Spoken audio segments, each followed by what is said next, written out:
मतलब एकदम ऐसे लग रहा है जेब में धमकी रखे हुए, ले तेरा नंबर तेरा नंबर तेरा नंबर भाई, तू भी ले निकल।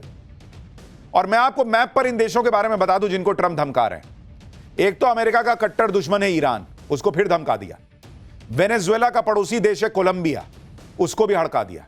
अमेरिका का पड़ोसी देश मेक्सिको, कैरेबियन देश है क्यूबा, और यूरोपीय देश डेनमार्क का ग्रीनलैंड।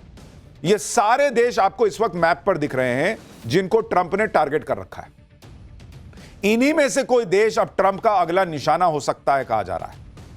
और इस वक्त सबसे ज्यादा घबराया हुआ है ईरान, क्योंकि ईरान वो देश है जहां पर पिछले साल ट्रंप ऑलरेडी बम बरसा चुके हैं।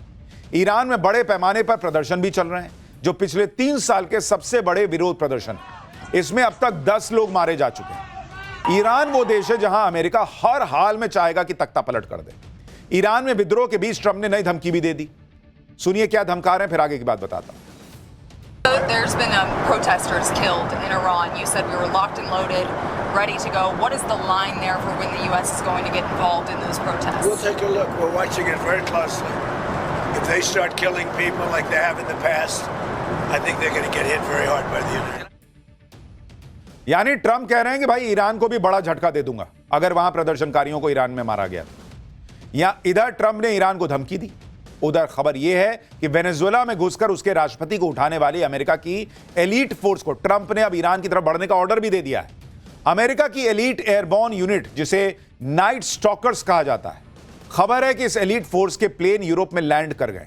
यह अमेरिका की वो फोर्स है जो स्पेशल फोर्सेस को उनके सबसे खतरनाक मिशन में एयर सपोर्ट देती है। यह रेजिमेंट रात में उड़ान भरे और ऑपरेशन करने में माहिर है। जहां उड़ान के हालात ना हो, मिनिमम विजिबिलिटी हो, हाई रिस्क हो, उस हालात में भी नाइट स्टॉकर्स यूनिट काम करती है। नाइट स्टॉकर्स अपने प्लेन को बहुत नीचे तक और बहुत तेजी से उड़ा सकते हैं।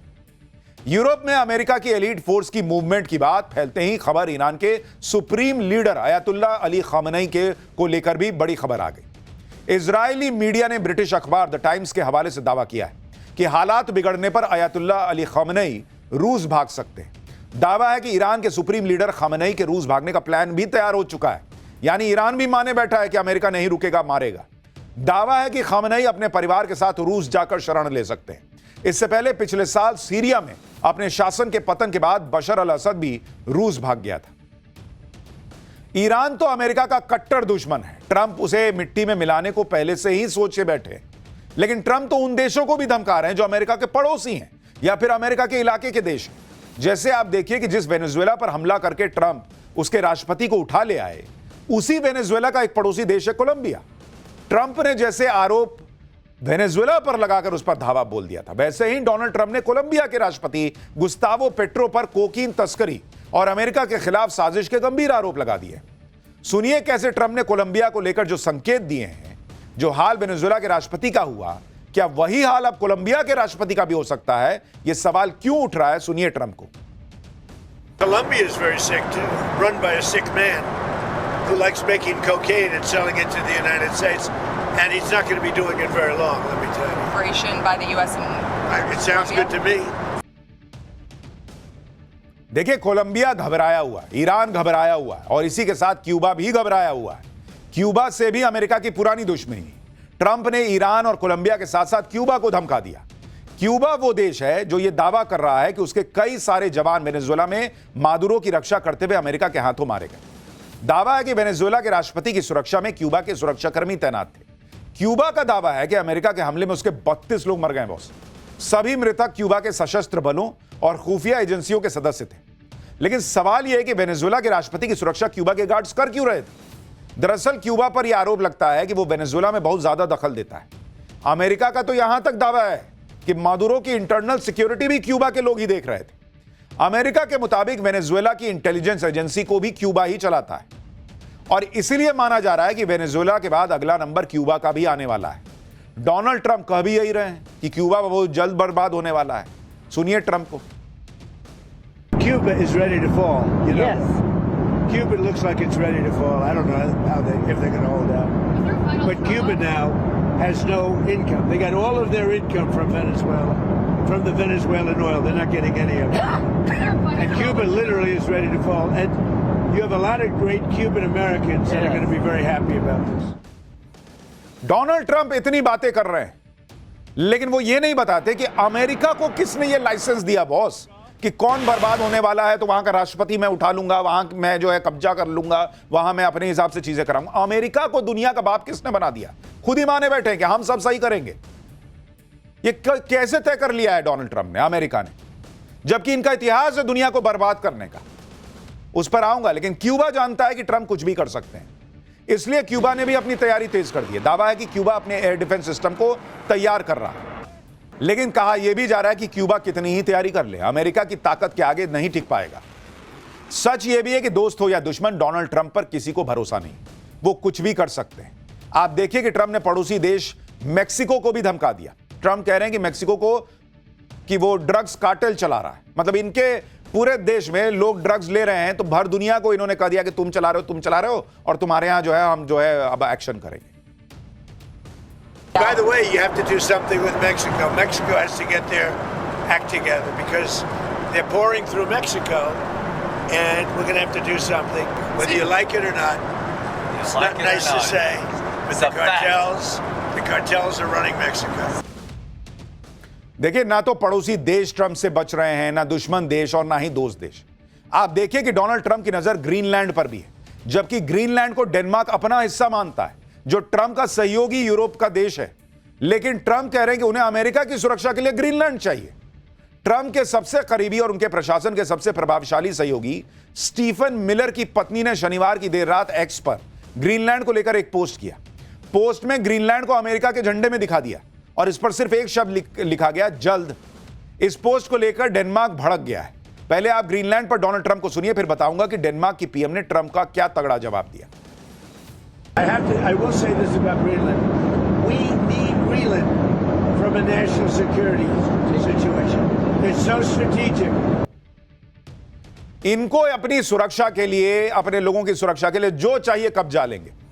अब पुतिन को कहेंगे कि तुम ऐसा मत करो। पुतिन को अपनी सुरक्षा की चिंता नहीं करनी चाहिए, रूस को नहीं करनी चाहिए, ये जो चाहेंगे वो करेंगे। डोनाल्ड ट्रंप के इस बयान पर डेनमार्क भड़का हुआ है भाई। ग्रीनलैंड के पीएम ने भी अमेरिका के रुख पर एतराज जताया। ग्रीनलैंड डेनमार्क के अधीन आने वाला एक स्वतंत्र इलाका है जो सियासी तौर पर यूरोप से जुड़ा हुआ है। डेनमार्क की प्रधानमंत्री ने ट्रंप से ग्रीनलैंड पर धमकियां देना बंद करने को कहा है। ग्रीनलैंड के प्रधानमंत्री ने कहा कि हमारा देश बिक्री के लिए नहीं है, लेकिन ट्रंप का कहना है कि आर्कटिक में रूस और चीन की बढ़ती गतिविधियों की वजह से ग्रीनलैंड बहुत इंपॉर्टेंट है। ट्रंप ये सब कर क्यों रहे हैं?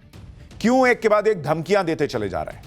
क्यों मादुरो का जो है एक परेड करा रहे हैं? इसकी सबसे बड़ी वजह है अमेरिका चाहता है उसके आसपास जितना भी इलाका है वहां सिर्फ अमेरिका का सिक्का चले, दूर दूर तक कोई दुश्मन दिखना नहीं चाहिए।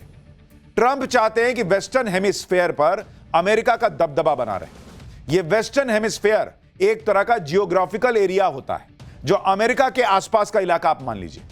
वेस्टर्न हेमिस्फेयर अर्थ को दो हिस्सों में बांटता है, वेस्टर्न हेमिस्फेयर और एक ईस्टर्न हेमिस्फेयर। ये दो अर्थ के दो हिस्से हुए। मोटे तौर पर वेस्टर्न हेमिस्फेयर में नॉर्थ और साउथ अमेरिका आता है। इसमें America, Canada, Mexico, Brazil, Cuba, Peru, Colombia जैसे देश आते हैं। इसके साथ ही ट्रंप मोनरो डॉक्ट्रिन को भी लागू करने की बात कर रहे हैं। इस डॉक्ट्रिन को अमेरिका की विदेश नीति का अहम हिस्सा माना जाता है। अमेरिकी राष्ट्रपति जेम्स मोनरो ने 1823 में इसका ऐलान किया था। इसके मुताबिक यूरोप को यह चेतावनी दी गई थी कि वो वेस्टर्न हेमिस्फेयर के इलाके में दखल ही ना दे। अगर कोई वेस्टर्न हेमिस्फेयर में दखल देगा तो उसे अमेरिका के खिलाफ युद्ध मान लिया जाएगा। इसके बदले में अमेरिका भी यूरोप के युद्ध में नहीं पड़ेगा, ना दखल देगा। मतलब तुम अपना उधर रहो, मैं इधर रहूंगा, मेरे यहां घुसना मत। अब ये जो डॉक्ट्रिन है, ट्रंप इसी सिद्धांत को सही बता रहे हैं, लेकिन मोनरो डॉक्ट्रिन से आगे अपने सिद्धांत डोनरो पर भी काम कर रहे हैं। यानी डोनाल्ड ट्रंप का सिद्धांत जिसके तहत अमेरिका का कोई भी विरोधी किसी भी तरीके से वेस्टर्न हेमिस्फेयर में अपना पांव न जमा सके। अगर अमेरिका चाहता है तो उसके इलाके में या उसकी रेंज में उसका कोई दुश्मन ना हो, ना रूस हो, ना चीन हो। तो जब रूस यूक्रेन को नेटो में शामिल करने को अपना खतरा मानता है तो पीछे क्यों पड़ते हो भाई? इस तरह से तो भारत के बगल में दुश्मन पाकिस्तान भी नहीं होना चाहिए। वैसे तो अमेरिका ने वेनेजुएला के राष्ट्रपति को ड्रग्स तस्करी के आरोप में पकड़ा, यह तर्क दिया कि निकोलस मादुरो की सरकार अवैध है। लेकिन कई लोग मान रहे हैं कि अमेरिका के हमले के पीछे सारा खेल तेल का है, क्योंकि वेनेजुएला के पास दुनिया का सबसे बड़ा तेल भंडार है। वेनेजुएला के पास 300 अरब बैरल से अधिक का तेल भंडार है। दुनिया में इतना तेल किसी और देश के पास नहीं है। इसलिए कहा जा रहा है कि अमेरिका ने वेनेजुएला में लोकतंत्र बहाली के नाम पर उसके तेल भंडार को ही कब्जा लिया। लेकिन इस थ्योरी की काट में कहा जा रहा है कि अमेरिका के पास तो खुद पर्याप्त तेल है, इसलिए तेल अकेले वजह नहीं हो सकती। दरअसल जब अमेरिका ने वेनेजुएला पर पाबंदियां बढ़ाई तो उसकी काट खोजने के लिए मादुरो ने अपने तेल को डॉलर की बजाय बाकी करेंसी में बेचना शुरू कर दिया। अमेरिका चिढ़ गया, क्योंकि अमेरिका यही नहीं चाहता कि उसके डॉलर को कोई चुनौती दे। लेकिन क्या सारा खेल सिर्फ तेल और डॉलर का नहीं है? तेल के अलावा भी कई वजह हैं। वेनेजुएला पर हमले की एक वजह चीन को भी माना जा रहा है। वेनेजुएला में चीन के प्रभाव को कम करने के लिए ऐसा किया गया। इसके अलावा माइग्रेशन भी एक बड़ा मुद्दा है। 2013 से अब तक लगभग 80 लाख वेनेजुएलियन देश छोड़ चुके हैं, जिनमें से सैकड़ों हजार अमेरिका पहुंचे हैं। इसके अलावा वेनेजुएला के पास गैस, गोल्ड, आयरन ओर और कोल का भी भंडार है, जिसकी कुल अनुमानित कीमत करीब 1530 लाख करोड़ रुपए है।